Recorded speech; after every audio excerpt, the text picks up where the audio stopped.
Sobrang ganda pala talaga niya. Tapos yung ano niya, mukha talaga siyang mamahalin mga ante, oh.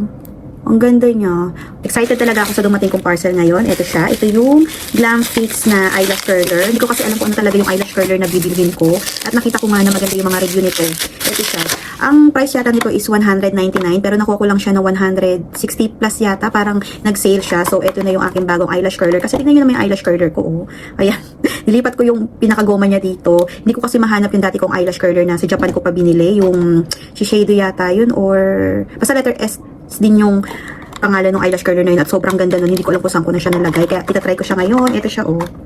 Yan, 160 plus ko lang siya nabili. Basta mga ganon. Oh, ang ganda. Mukha siyang mamahalin. Tapos ito may extra pa siyang ganito. Yung goma ba? Hindi ko alam kung ano tawag dito. Ayun, ito yung Glam Fix Maxi Curl Lash Curler. So, try na natin siya. Oh, 29.30. Ganun talaga ginagawa ko. Nagbibilang talaga ako. Oh, tingnan nyo ang difference, oh. Diba? Ang ganda. Ito naman sa kabila. 1, 2, 3, 4, 5, 6, 7, 8. Galing, oh. Wala pa ako nilalagay ng mascara. Ayan. Ganyan yung aking pilik mata. Oh, sobrang ganda.